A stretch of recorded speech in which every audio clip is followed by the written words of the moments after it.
Most of us have them, a bumpy road that we drive over every day and maybe even cringe when you do it.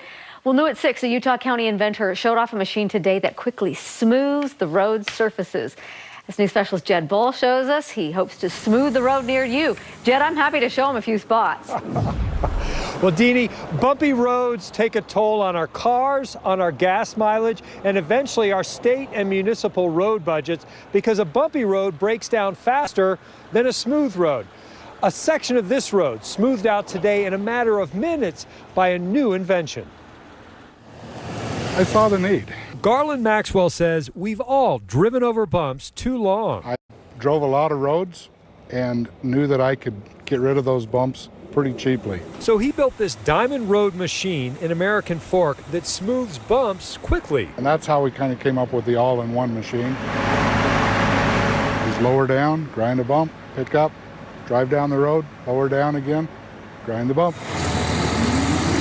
Using 480 diamond teeth on the grinders rather than carbide. They don't wear out. And so then the pattern on the road is always smooth. Other machines remove the whole road or grind small amounts accurately. But this is the first time there's an all-in-one machine that's fast, wide, remove bumps quickly. An 80-foot patch in 6 minutes, cutting the cost for dealing with bumps by 50%, he says.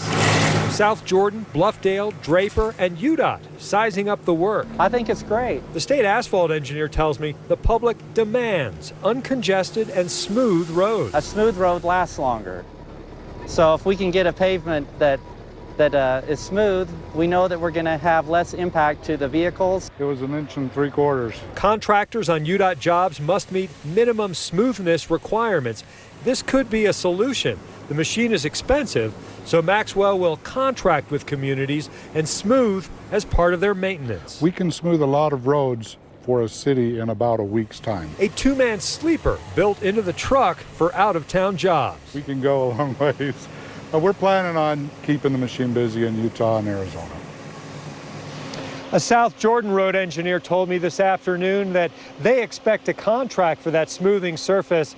The inventor tells me that if demand rises enough, he'll build a few more of those machines. Guys? Something tells me you better start building. Jed, thanks.